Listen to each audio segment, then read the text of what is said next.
You are listening to Loud on the Set with Kyle and James. A level-headed movie critic meets a loudmouth movie cynic. And action! All right, welcome back to the show. My name is Kyle. This is James. And today, James, what are we doing? Best of Loud on the Set, Volume 3. Volume 3? Another compilation, Kyle. We had enough material to put together not one, not two, but 3 best of volumes so far. Well, Kyle, depending on the time machine that is podcasting and banking episodes, we're around 100 episodes. Wow. We're before it or after it. Depending on when this gets released, right? We're somewhere around 100. That is impressive. And I remind all of our loyal listeners, friends, family, fans, every week for, again, over 100 weeks or just under, just over, whatever, right? Without stopping. Without stopping. Without fail. We can't be stopped. We won't be stopped. Never stop. Never stopping. Anyway, folks, this is Best of Loud on the Set, Volume 3. We're meant to be a comedy podcast, and so when we do these compilations, it's all the humorous elements.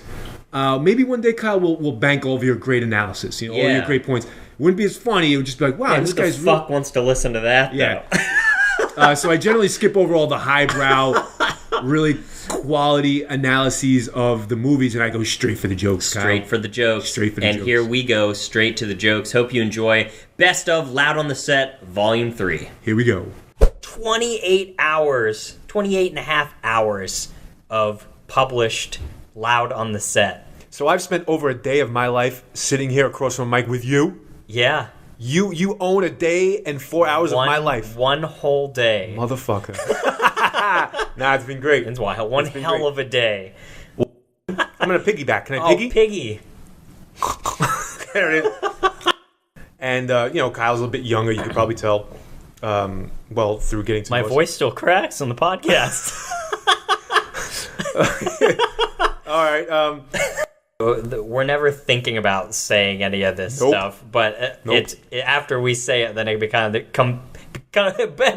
just like that. It kind of becomes a joke after that. Oh, and it's Ant-Man sucks. All right, welcome to the show. My name is Kyle.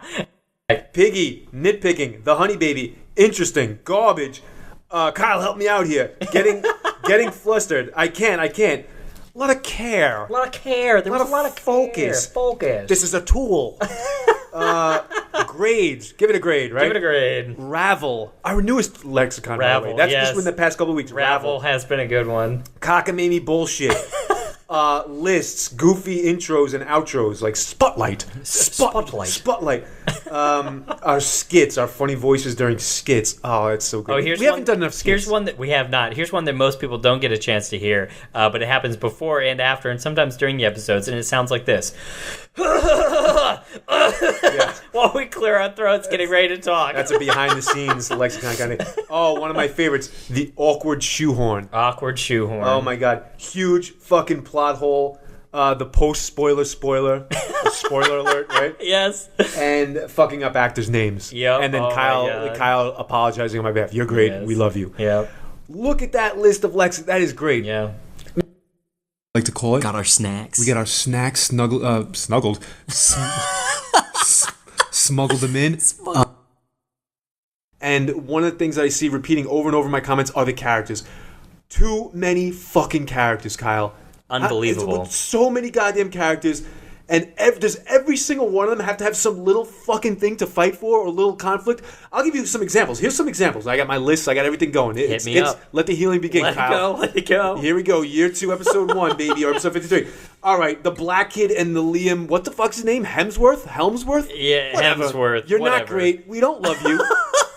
Let's just take those 2 examples. Ready? The black guy, the black pilot. Here's what he has going on in the movie. You ready for this? I'm ready. His dad is Will Smith, the hero from 96. Yes. He's dead. His mom somehow went from being... Yeah. Can I stop you right there and just address how stupid Will Smith's absence from the film was summed up? Yeah, but... Do you remember? Do you remember what it was? No, I don't remember what they said. Fill me in. But... It was... Hey, do you feel pretty weird coming back to the aircraft hangar named after your father who died when he was test piloting? Huh. That was it! That was it! They just off the cuff just says that to this guy. Well, that's a character. What the hell? That's a category of critique we'll get to later, and that is just the dialogue, the awkward forced exposition via terrible dialogue. It was almost like there were no characters because everything was just made up and interchangeable. Anyway, here we go. Stupid. Here's what the black pilot, the wannabe Will Smith, had going on. One, his dad was the hero, Will Smith, from the first movie. Dead, as Kyle just eloquently stated to us. Also amazing that we even percepted that through the shittiness of the film. Well, hey, we got a couple plot points. A fucking portrait of him is hanging in the White House. A portrait of Will Smith is hanging in the... Yep. Anyway, two, his formerly stripper mom is now a doctor at a hospital. She dies. All right, so now dad no dead. Spoiler alerts. Hero dad dead. Mom dead on the top building. And he's got beef with the Helmsworth brother. And his character's got those three things going on. Absolutely. Not only did she die, but he diverted all the efforts to stopping the alien invasion to go back and save two people that were on a rooftop. Oh my god. All right, well now and they followed him. Yeah. The flip side of him is the Liam character. I don't even know his name in the movie. I don't know his name either. All right, Hotshot. I don't know. Hotshot. Hotshot, spiky-haired, frosted tips. Maverick shit. Here's what he has going on. One, a fiancé. Two, he's the hotshot who's got a problem with authority, right? Mm-hmm. Three, a little sidekick who's on his dick the whole movie, right? Absolutely. Four, he's got beef with the black guy. That's two characters, 7 subplots. Oh, so something... Do I keep going? Do you want me to keep going? So here's the thing. Right after I reflected on the scene in which we looked at each other and realized we were leaving this movie right now. Yeah. Do you remember what that was? Yeah, but you tell it better than I do. Liam Hemsworth looks up at the aliens inside the spaceship. He's in the ship. And he says, "Hey, aliens, I got something for you." I'm paraphrasing, but that's probably better than what they wrote. Uh-huh. He gives them the middle finger, whips his fucking dick out, and takes a piss on the spaceship. How do you like that, aliens? That's the level of quality we're talking about with this film. Immediately, I looked at James and I said, I'm done. I'm done. We can't go any further. So that sums up his character about it in a nutshell right there. Oh my god, yeah. Would you call him a maverick? Maverick shit. Here's another one. What is the fucking point? Money, question mark? They got us. We voted with our dollars for the comedy of this review. Because they got us. They did. I hope they all die and the aliens win. Yeah! You start rooting for the aliens after a while. It was really terrible. Did. You're like, God, I don't want to deal with these characters anymore. Yeah. Absolutely. Racist? Question mark? Seems like it. Absolutely. Oh, President Whitmore strolls on stage! Exclamation point. Do you remember when crazy President Lone Star just walks up on stage to the president and all the Secret Service are there? This is the most important thing in the entire world. He's crazy. He's been crazy and everyone knows it. He strolls up on stage. One Secret Service guy looks at another one and almost makes a move and he holds him back and is like, nah, it's cool. He's fine. Give him the mic. He walks up on stage, gets to the microphone and goes, I have to warn them, and then goes, and falls down. And everybody goes, oh, unbelievable. Film. The very first thing I wrote down was, do the aliens have footage of the president's speech from '96? How? You're like, because that's the first scene you're treated to is what looks like alien technology doing a replay of President Lone Star's speech from '96. We're gonna survive, cause today. And I wrote down like, how? What captured this moment for the aliens to replay it? Right. Like, how the fuck is this possible? Oh, we got a copy of the documentary called Independence Day. They must have gotten their dollar bootleg from Ecuador. There you go. Hey, welcome back, season 2. Welcome back. It's the battle scenes, right? Here's a huge... All right, I'll do 2 plot holes. How about this? Yeah, okay. Huge fucking plot holes. Yes, it feels good to say that again. The shields. We knew. God. All right. We had 20 years to prepare. Boom, boom. We've got this global weapons system, blah, blah. Hey, assholes, if you remember back in 96, the ships had shields that deflected everything. Yup. And they didn't, you mean to tell me they didn't account for that? Mm-hmm. Because when the first ship started appearing, what's the first thing they do? shoot at them. Yep. And predictably, boom, boom, boom, boom, right off of the shields. What? Yep. What the fuck? All right, no, that's a huge plot hole right there. How about, along with that, the fact that the huge 3,000-mile spaceship or whatever it was just cloaked, sitting out by the moon I don't know. for, like, the whole beginning. And then it uncloaked and they were like, oh, God, they're here. Are you serious? Are you serious? I don't know. A minor plot hole. I'm not going to call it a huge fucking, but a minor is a whole to-do about making that giant cannon on the moon. Mm-hmm. What a pointless piece of shit technology. Yep. When you have the whole planet ringed by satellite guns, what good is it to have a massive version of it that's only available on one side of the Earth at any given time? I wrote, for the aliens. This is for the aliens. Blow up the moon. Why not? Why not? Yeah, right? Him just sitting there, and he sits back in the chair and just exactly like that. Unbelievable. Yeah. Oh my god. Unbelievable. Right, how about when they flipped over to channel 6 on the alien radio? Oh yeah, that may have been when you and I broke the silence rule, and that may have been. I don't remember correctly. But at some point we broke our silence rule in this theater because we couldn't. We couldn't. I turned to Kyle and I was like, "Do the aliens? They chat on channel 6? Yeah, they're on channel 6. They have channel 6. All right, all right. They say that in the movie. They're on channel 6. Yep. Later on, fucking what do you call it? The moon base is being plowed over by the big ship, right? Yep. Of course, the lasers didn't work. The lasers didn't work because they have a force field again. Yep. Here's the Chinese captain yells out, "Everybody evacuate!" I wrote, "To where?" The fucking moon. To the dark side of the moon. I think I wrote in that same situation. Here's my God. Jeff Goldblum. Everybody evacuate. Here's my Jeff Goldblum, super amazing scientist man Jeff Goldblum said this line. It has its own gravity. That was another quote, yep. Like, everything. Everything that has mass? Oh my god. They had nobody look over this script. One and only Andrea's here with us. Hey, you guys. Yes. I found it to be quite bad overall. Oh my god, what a fucking asshole. Yeah. So I'm starting out right there. I don't think this is a great movie. Yeah. But it's so funny. The kids did such a good job. The truffle shuffle. The truffle shuffle. And then when they're doing Chunk in general as the characters. He's great. He's so good. He's great. He's classic. What the hell was that weird deformed dude's name? Sloth. Dude, what kind of nightmare fuel is that for children? No way. That didn't terrify anybody. Lovable. Really? Yeah. Lucky Roo. Oh my god. So good. Haunting. Sloth love Chunk. It's so good. Sloth loved to eat Chunk. For the longest time, if you see, you don't remember his name. But for the longest time growing up, because they never quite say sloth, as far as I'm concerned, or my ear didn't hear it very clearly, I'm pretty sure me and all my brothers and sisters grew up thinking his name was Slaw. Because it's always so like, Slaw. It's never said clearly, like, Slaw, come here. It's fucking Sloth. Say the TH at the end, you idiots. So yeah, my whole life I thought his name was Slaw. I think I did too. Yeah, right? Yeah. But his name is Sloth.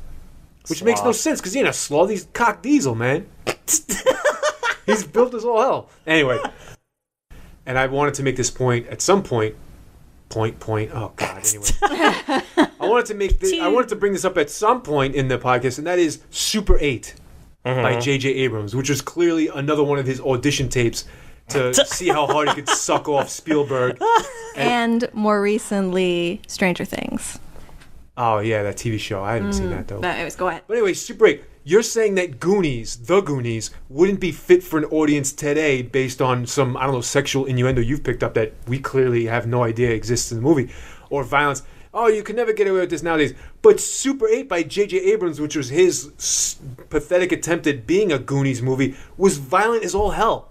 Remember Super 8, that alien? And yet that's PG-13, and yet there are really intense jump scares, and the monster itself is a huge terrorizing thing that eats people and gets right in their face and that is way less appropriate in my opinion for young people than the Goonies. The Goonies are Cyndi Lauper. Yes. And a fun little bouncy soundtrack and some.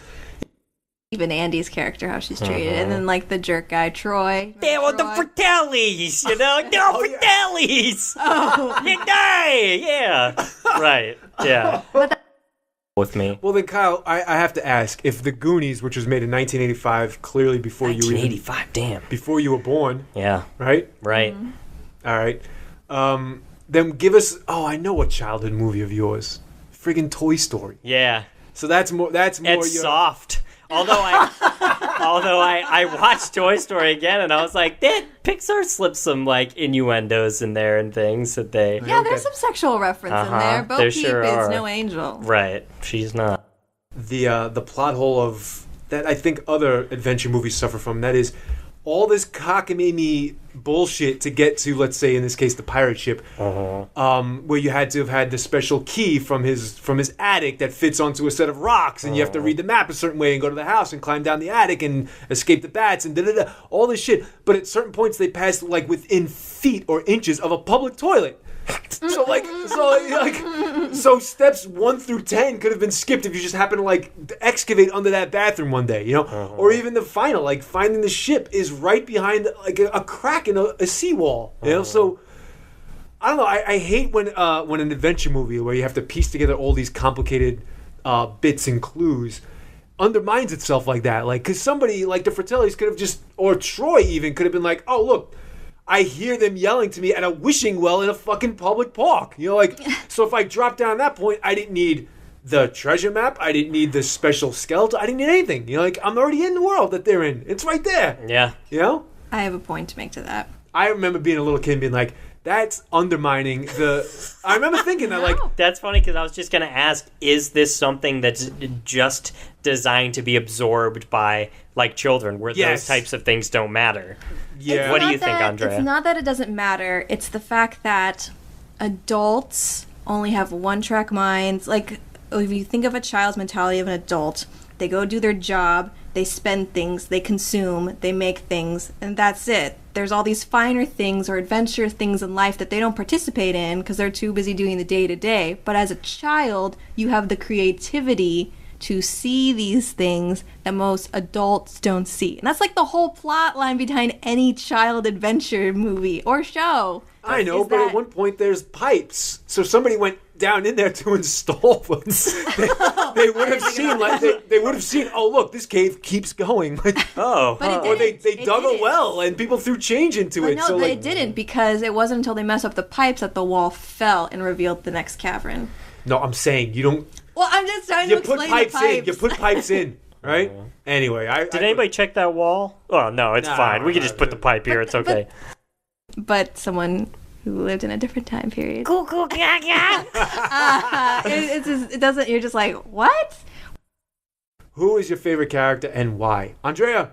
Oh gosh, put me on the spot first. All right, or Kyle. I can tell you right off the bat, it is not Mouth. That's for sure. Yeah, he's the worst. Fuck that guy. Poor Corey Feldman forever. Fucking Corey Feldman. That scene with One-Eyed Willie was the actually only time where I was actually pulled out. Oh, really? And I actually got an adult mindset. I'm like, that child seems very emotionally disturbed. You're talking to that dead body like that. Yeah. And he has like this weird emotional connection to it. I'm like, I don't get it. I kind of gave up on puzzling things out at that point. I remember being a kid and watching that scene, and me and my brothers and sisters would just yell at the screen all the time, shut the fuck up and grab shit. Like because being who I am and you know, as kids, we don't have like this introspective. We're inner city kids. We don't have this like, I'm going to sit on a rock and reflect on my life. We're like tough kids, you know? So the first thing we think of is, grab that shit and get the hell out of there. Like, what is this monologue garbage? Get the fuck out of there. They're on your ass. That's you know? Okay. Yeah. Well, because Andy... he should have definitely stuck up for them and, like, protected them. There's no way. My older brother is right around that age relative to me, and there's another brother thrown in there, and then we're a bigger family. But still, like, we would have fought back instantly, like, without a doubt. They're just suburban kids. They don't know how to fight. We're a bunch of sissies, man. Fucking fight back. And if the Goonies took place in Brooklyn, Des Fratellis would be shit out of luck. Forget it. They would have been Forget about it. It's not an A, because I know in my mind that it's not great, but there's just so much heart there. Chunk. Sloth, love, chunk. Chunk. Sloth, love, chunk. So I recognize the importance of that. And then that being said, I just can't go back and, see it in the same way that everybody else does. So I will give it a solid C+. because Rosie, have you ever now or before this point in time seen a ghost? I have. You have? Get the fuck out of here. Yes! I have seen so many ghosts. Oh. Where do you I'll challenge any of the ghosts in your house to anything right now. I'll stand in the middle of your house. do an arm wrestling match. And Come I'll be on, like, ghost. Come on, kill me. The fuck you got, ghost? All right, but at least you avoided this trap, Rosie. At least you didn't say something like, "Oh, the ghost in my house or in my closet wears like 1940s garb and blah blah." No. Because I forget where I got this from, Kyle and Rosie, but at some point, some comedian or somebody once said, "Yeah, why is it that ghosts always wear clothes?" Like, Yeah. If even the people who try to like. Who find themselves being cornered by the complete lack of logic that is believing in ghosts and shit like that. If they believe it's like, oh, it's your spirit manifesting itself as some sort of electromagnetic energy and yada yada yada, it's like, well, what about the clothes? Well, completely that's inanimate objects too, yeah. That's why you gotta look good Ghost every day, shoes. because if you die, that is your ghost outfit. So do not leave the house looking, all raunchy. Anyway, there's a scene in 3 Men and a Baby. Yeah, it's an 80s comedy. You probably, whatever. I don't know if you're too young, but where the camera's just simply panning a living room shot of where the 3 men and the baby will live. And as the camera pans, there's a weird figure that appears in the back in like a window.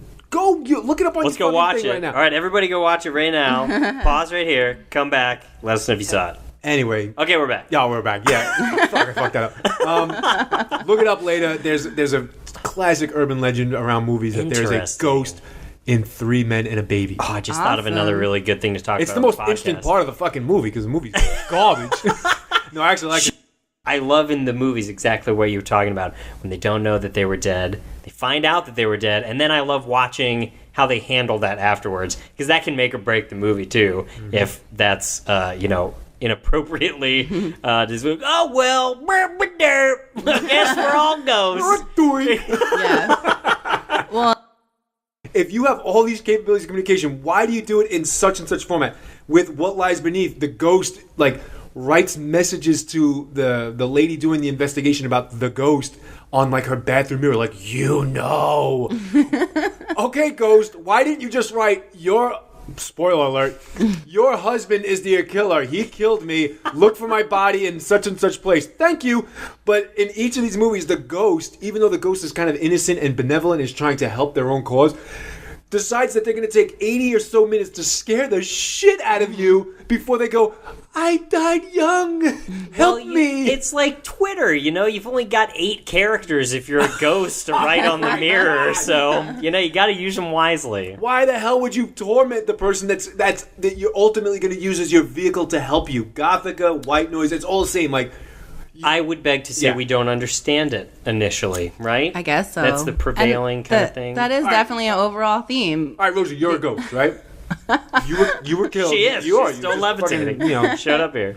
This ghost has clothes, by the way. We're a family-friendly podcast. We'll say it, yeah. Anyway, you're a ghost. You were killed by let's say you were killed by somebody at work, right? And your best friend at work is like, "Oh, Rosie, I wish you were still You here killed with me." her. Let's be honest. I You wish- killed her. I know, I was pointing at James. You killed her. Yeah, I killed She's her. trying to communicate with wait. me to tell me Yeah. that James killed you. Rewind. So James, What the James fuck? How killed would you me. communicate that to Kyle? Would you leave him bloody? In Gothica, the ghost carves. Ugh, I just spit. Fucking popcorn all over the place. Would you carve bloody messages into Kyle's skin? Which happens in Gothica to Halle Berry. Halle Berry, I think, is trying to help the ghost because they're all tormented and whatnot, right? Mm-hmm. How would you do it? Would you scare the living shit How out would of you Kyle? tell me James murdered you? Yeah. How would I tell you, Kyle? I mean, I'd have to get a ham radio, right? Yes, you would. Yeah, and then It takes care in the screenplay. focus. It's all garbage. It's all Yeah. garbage. Garbage. Segue over. Garbage.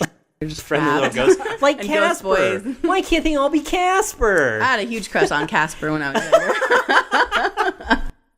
Hocus Pocus. You haven't seen Hocus Pocus? He's shaking his Get head. the fuck out of James. I here. don't even know what it is. Get the fuck out of here. I have the DVD if you want to borrow it. What? Tell me about it. Did you have to watch Hocus Pocus?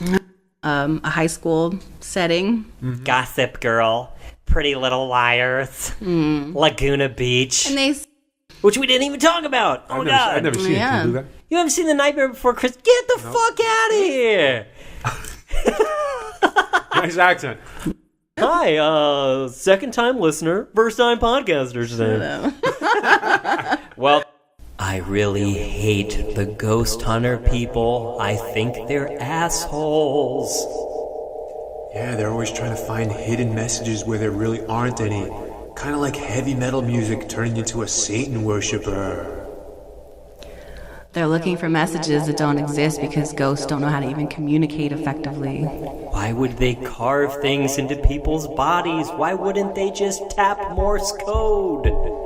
Better yet, grab a pencil and some fucking paper and just write it out. Nice and easy. Problem solved. And why don't ghosts have better clothes? Is there no ghost shop for ghost clothing? These are the things we dwell on. James is dead. Kyle is dead. You're all dead. Paul is dead. Eat your Cool Ranch Doritos. Why does no one know what pink popcorn is? That's good. That's good. I might even leave the little last bits in, because when it's played backwards, nobody will know what the hell we're talking about anyway. I might even leave that in. Who knows? It might go crazy. And joining us for the first time, the one and only Elise is here. How you doing, Elise? Doing very well. Happy to be here finally. Yay! Oh, yay. Welcome, Elise. Hooray!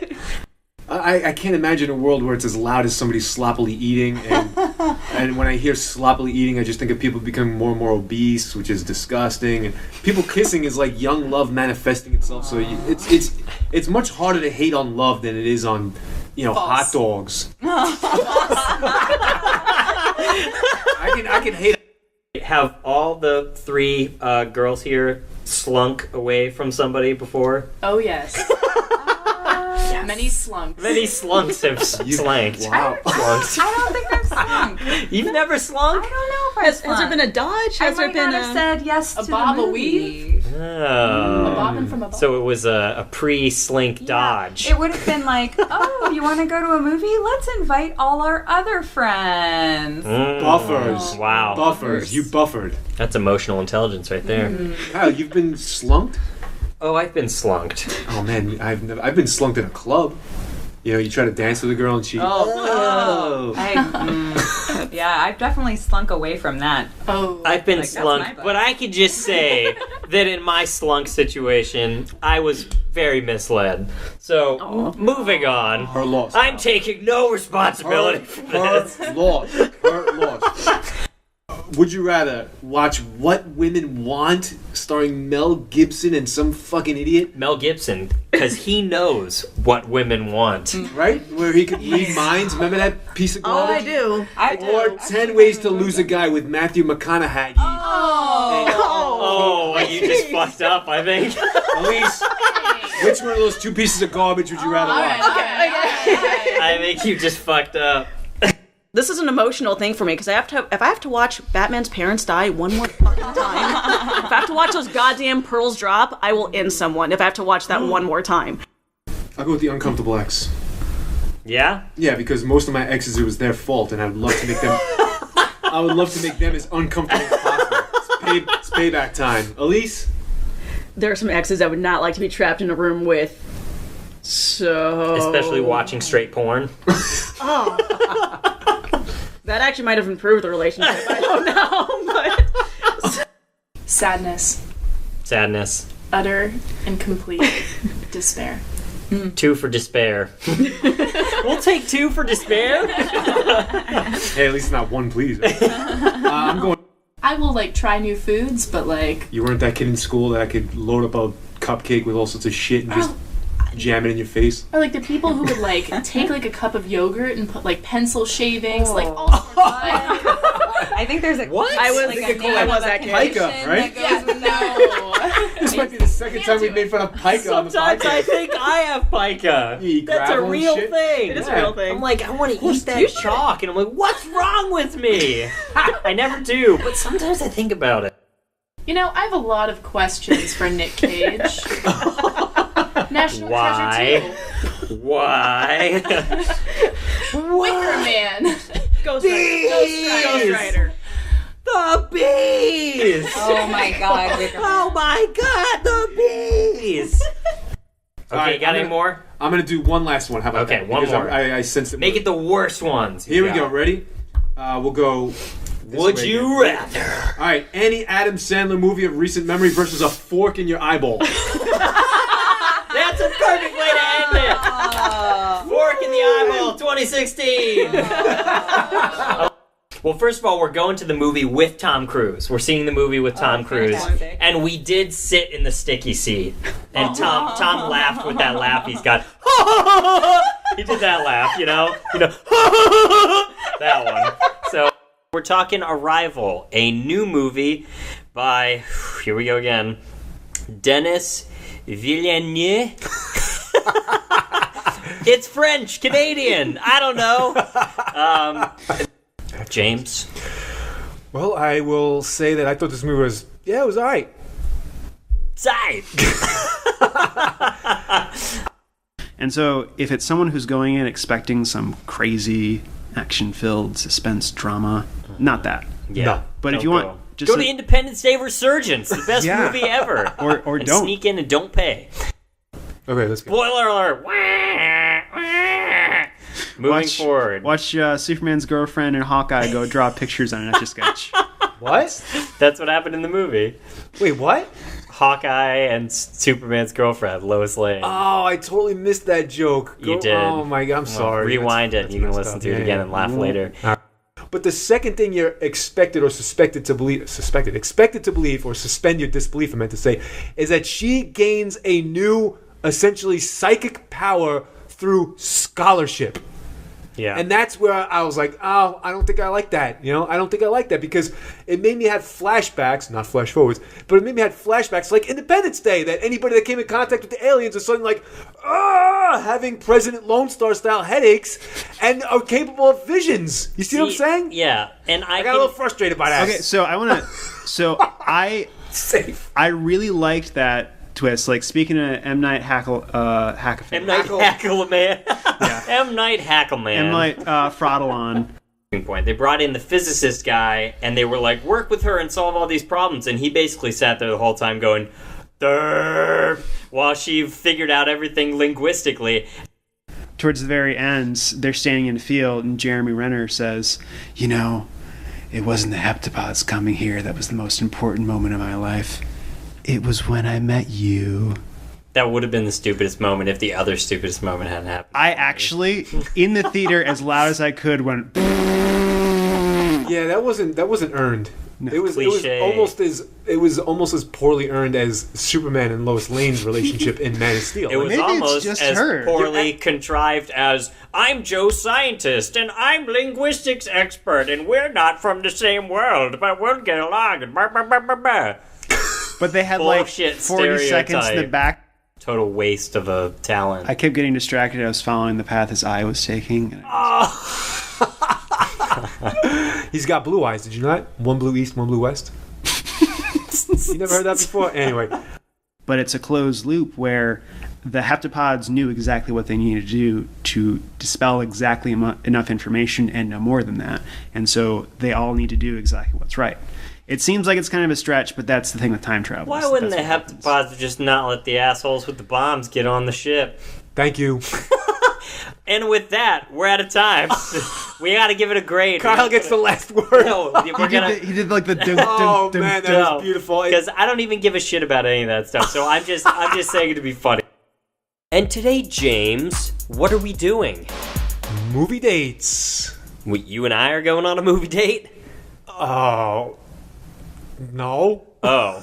Oh, that's just It's the topic it's of the topic of the podcast. That's what I going on meant. dates the whole to the time. movie. That's Yeah, absolutely is- what I meant. I wasn't yeah, confused at all. Yeah, Or- but maybe we'll go watch football later. yeah, football. Yeah. Yeah. And, you know, And not rom-com. if the dinner beforehand, I put the dinner before the movie. How about you guys? You should go to dinner first. Fuck. There's an order of operations here. Why do they say fuck? I don't know. Fucking fuck. The fucking comes after the movie usually. Just saying. Or during, depending on what theater you're in. So here. Somebody's place. Netflix and chill. You're Netflix and chilling. Netflix and chill. For the new age. You know? Oh my god. Comcast and Roundtable in my case. Yeah. I think that. All right. So what was the movie then? Yeah. Alien versus Predator. Ooh. So we don't recommend this method of. No, because it was what was starting at that moment, and it was like, all right, sometimes theaters in New York City only have like so many screens. It's so small, they're jammed in there.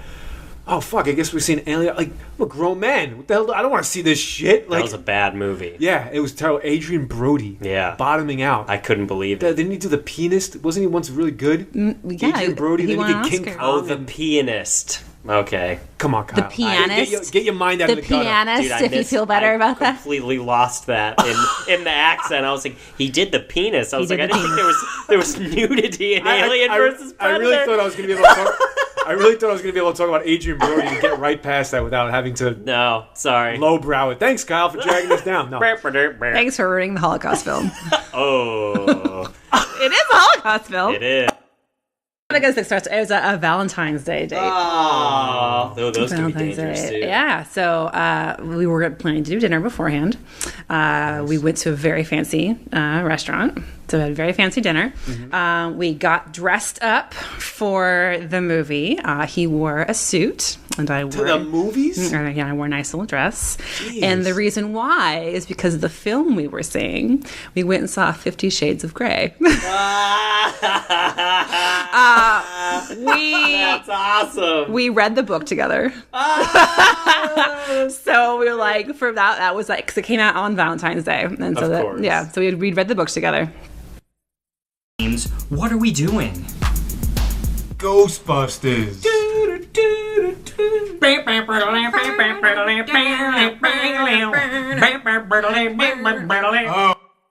James, why don't you tell us what happens in this movie? All right, what happens in Ghostbusters? Well, what we have here is a disgruntled hotel employee who begins using these manufactured devices to bring back the dead and have them materialize in various locations throughout the city, because he wants to use these devices to rip open a portal, and then the portal will bring out more ghosts, and then said portal plus ghosts will drag all of the fucking city and the earth down into the hell or whatever. And like, fucking Kyle, I can't do it. Everyone's shaking their heads. I can't do it. I have no idea. I can't summarize the plot. I can't even get past the goddamn villain. I couldn't even describe what the Ghostbusters do. Somebody else Is help me, it bust ghosts? It might be. Not really. They do bust one ghost over the course of it. Oh, good But God. it's kind of... Independence Day Resurgence. Yeah, I'd love to get that. Yeah, that was, oh my That God. was the worst decision ever. Actually, you guys spent a lot of money on garbage. I know. Subscribe to Live on the Set, folks. It's just no redeeming qualities. Total garbage, Kyle. Well, I went into it on a date night with my wonderful Kira, who was then girlfriend but is now fiance. Because we got engaged. Thank you very much. God. And with that, we're out of time. In this new movie, they have a proton pack, but it doesn't really seem to be well defined, and it is then immediately abandoned for Grenades and shit. grenade, Yeah. In the shredder. punching version. And And a train could Pistol. smack a ghost into oblivion and all sorts of garbage. Unfortunately, only in jumpsuits the whole time and not showing any skin, so we got to make it flashy and sexy some way. Yeah, that was my interpretation of that. Is that why she licked the gun? Oh my gosh. You want to get into the licking of the gun? No, Not seriously. yet. Not yet. And I want to contribute to this spot-on analysis. Yes. May I try? Contribute. Something that was brilliant about the original was this fucking guy. This bell, by the way, was brought in just because everybody in the room fucking feared that I'd go off on this thing. I know you. The bell was the diffuser of long conversation. Yeah, all right. You see... Can I make my point? Yes, make your point. I'm You're gonna sorry. like it. All right, fine. You're gonna like it. So that makes perfect sense to me. I think it just made me more angry that this piece of garbage was put into theaters for the masses. The Witch. That is interesting female We characters. reviewed that. We did that. Yeah. I didn't listen to it because I want to see The Witch and I don't want you guys to spoil Oh, it. see it. Yeah. Yeah, you will like it. And then Jane. Thanks, Kyle. Thanks for indulging me. The characters are so shit that everybody has the same sense of humor in this movie. In the original Ghostbusters, you have the dry, wisecracking Bill Murray. You have Winston, who's your blue-collar, like, everyday man who tries to, keep everybody sane, essentially, right? Like, I've seen shit that'll turn you white, Everybody, the mayor is like a hard-nosed mayor, right? The EPA guy's a dickhead, right? In this movie, everybody is what I like to call, what did I write? I wrote this down. Everybody's like the fashion police style snarky, you ever read like sassy humor, Like the mayor himself was like a sassy fashion. You ever read those stupid magazines like Us or People? And at the back they have fashion police. You never read? No. Oh fuck, this is just not working out. Ding me. How would you describe your current mood then?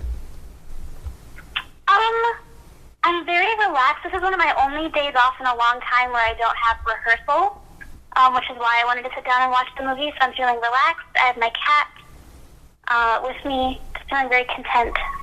And what is the cat's name? I feel like a shrink. My cat's name is Orange Cat. Orange Cat. Oh, very descriptive.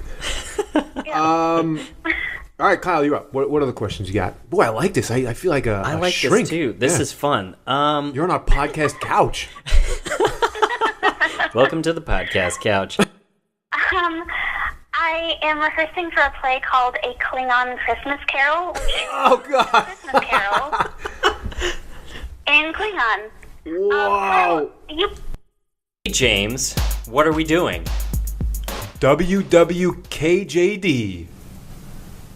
All right. What Those does are our that call letters. We're on the radio now. Oh, yeah? Forget podcasting. Welcome back to WWKJD. Brought to you by... Sitting here with Big and the Frog. Ribbit. We're going radio. Should I explain for real? We are radio. Yeah, what the hell does that mean? Kyle, remember a long time ago, thank God we're out of this age, but remember when rubber bracelets were a thing? Ah, yes. Fucking everybody's wearing cheap trinket bullshit around their wrists. Yes. One of the most popular ones besides cheater, liar Lance Armstrong was... WWJD. Correct. And what would Jesus do? Yes, indeed. Well, we came up with the idea of... What would King Jesus do? No. Oh, God, no. Yeah, come out as the lying... Now, anyway. All right. We're off to a good start here. Yeah. Anyway. WWKJD. What would Kyle and James do? Ah, yes. Which, all right, it might. It might not, because you might walk the stream and somehow the witch has some curse on you and you wind up back where you started, just like what happened to him. Then I said this to my sister the night we were in the theater. When my sister was throwing fucking M&Ms at stupid kids who were making fun of the movie and everything like that. I said, you light that fucking place on fire. I know it was raining, but you can start a fire in the rain. I don't care. You can if you're resourceful enough, you could do that. And if I'm desperate enough and supernatural shit is happening in the nighttime, they were relatively safe during the day. During the day, nothing happened except like supernatural walking in loops. But oh my God, while the movie's going on, I turned to my sister like, fucking light a huge fire, like a ecosystem level threat fire, like a type of fire that would make the news, that would cause rescue helicopters to fly in, that would cause teams to like swarm in and try to, and you'd be found, all right. How do you not die in the fire? I'm curious. You just always stay at the edge of it. Okay. I'm pretty confident I wouldn't. Yeah, you wouldn't burn in the fire? Yeah, no. The movie. Castaway. Oh, I was going to ask about Castaway. The character. Yes. Wilson. No, you know what? You're Fuck a volleyball. I didn't want to. I'm gonna say that the one thing that bothers me about the end of that movie is that how quickly a decision is made. Yes. She, in like a fucking 10-minute span, shows how much she still loves him by kissing him passionately in the rain and hesitating in the moment. And, oh God. I just felt like making a silly face. I'm gonna give you Scream. You're in Scream. You're Drew Barrymore. You answer the phone at the beginning of the movie, and you are in the exact same situation. You're getting played with on the phone, and then shit starts to get real fast. What do you do? Here's what you do. Everybody should have a contingency plan like this, I feel. We talked about this the other day at work. Like, you don't have a contingency plan for if somebody breaks in your house? You don't have a contingency plan for an earthquake? Yeah, of course I do. You find... You find... In this case, it appeared... In Scream, it appeared that the harasser was sort of ubiquitous in that moment, right? Like, they appeared to have eyes on you from all angles, right? Yes. And so if that's the case, one of the options of just running is gone. Like, that doesn't exist anymore. Right. So what do? Fucking you arm yourself to the teeth, and you find a place in the house that only allows one direction of someone being able to come at you, and you fucking defend yourself. Boom. Mm-hmm. You don't stand in the middle of any room. You certainly don't stand next to any windows, doors, nothing like that. A corner, and you're armed to the teeth. There you go. And in fact, she had a little bit of time. You could have actually created a little boundary between you and whoever's coming at you by pulling furniture alongside. You make a little fucking... You take a stand. She was on the phone. Take a smart stand. Yeah. Fucking hang up, dial 911. That too. Get yourself in a good spot. Exactly. While you're fortifying. Yeah. Mm-hmm. Do you agree with me then? I absolutely agree. So we agree on that. That's such bullshit. I wouldn't have given that any time of day for any second. She stumbles around. What? Should I check this glass door? I don't even think I'd lock the doors, honestly. I'd immediately hang up, dial 911, and just get ready. She does grab a kitchen knife, doesn't she? Wait, does she? No. She fucking grabs Jiffy Pop. Yeah. What an idiot. All right. We got time for one more. Anyway. We've gotten so much backlash about the Arrival situation. Everybody... It has the same paradox, people. Mm-hmm. All right, anyway, go ahead, Kyle. Yes. Sorry to interrupt. It's a pretty good movie. It has flaws. Deal with it. You're Rachel McAdams in The Notebook. I drowned myself in the ocean. Do you go with Cyclops or do you go with Gosling? You know Gosling. what I mean? Yeah? Absolutely. Oh, shit. Yeah. Yeah, I think so too. Gosling. That guy fucking Cyclops is... Yeah, no, the fire burned with Gosling. Gosling 100%. Yeah, there's no question. Yeah, that's where the flame was. Yeah. All right. The Exorcist. Your child is possessed by a demon. What do you do? Or rather, is acting like they're possessed by a demon. Oh, let's see. Ditch or dumpster? Next up. All right, Rogue One, a Star Wars story. It tells the story of a young girl. Is it a Star Wars story? Yeah. Okay, good. Yeah, I think the merchandise, anyway, gave that one away. Tells the story of a girl whose father is one of the chief architects of the fucking Death Star. This is essentially Star Wars 3.5, if you want to put it in the chapter rankings, if you will. And, her dad is sort of repurposed to work for the Empire again. She runs away. She bounces around for a little while there in prison and whatnot, becoming a tough person, I don't know what. And then at the same fucking time, the rebels are a bunch of sissies and infighting jerk-offs, while there's I think 10... Yeah, I can't, Kyle, I couldn't do it. I tried, Andrea, somebody else, or at least somebody help me. I couldn't do it. I got to the part where everybody's converging on her to try to get her for some fucking... Forget it. I'm done. I mean... A bunch of prissy Brits run around and are jerks Spice to everybody. Girls. There's dinosaurs and Jurassic Park. And it sucks. Jurassic World. Yes. See the distinction? This movie is about space travel, but also love, and it's dumb. Interstellar. Yes! Oh my god! And that's too bad. This one's going to win a shitload of Oscars, even though it should be called Happy-Go-Lucky's Rule the Fucking Planet, apparently. La La Land? Yep, there you go. This a theater piece with a disillusioned lead who thinks he might be a superhero in some way. Oh, I should get this. He thinks it might be the K-Pax? No. That motherfucker thought he was an alien. This movie is about a boat that sinks. You gotta be kidding me. Oh, Titanic! Oh my God! Jesus. Stunned-looking, goofy, slack-jawed teen and a bunch of supernatural creatures. Star Wars? No. Think of the Twilight. Yep. This is a movie about the Holocaust. Soul Plane. Jesus Christ.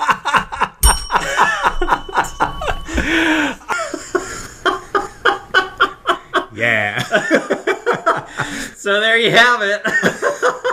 Kyle, we ended with a bang there. Wow, yeah. Movie Taboo produces a lot of laughs. Movie Taboo is pretty great. Oh my goodness. Yeah, I love Movie Taboo. Well, there you have it. Best of Loud on the Set, Volume 3. Lots of guest stars, lots of laughs. Kyle, you were on fire on this episode, on this good. volume. Kyle and you too, I feel like he's loosened up a little bit. Oh. A lot of funny voices, a lot of letting loose. A lot more cursing, by the way. Oh. A lot more. Wow. You don't feel like you've... I don't know. Maybe it speaks to an underlying psyche issue. We'll figure it out. Let's analyze next time. All right, all you loyal listeners, get ready. We're already building Volume 4. Already. It's happening. Oh, baby. Thank you all so much for listening. You're what makes this possible. We do it for you, believe it or not. Absolutely. A little bit for ourselves, mostly for you. Hope you all enjoyed Loud on the Set, Best of Loud on the Set, Volume 3. We sure did. Thanks again so much for listening. Check us out on YouTube and iTunes. Anywhere you find podcasts, we're there. Loud on the Set with Kyle and James. Thanks again for listening, and have a great, wonderful rest of your day. See you later.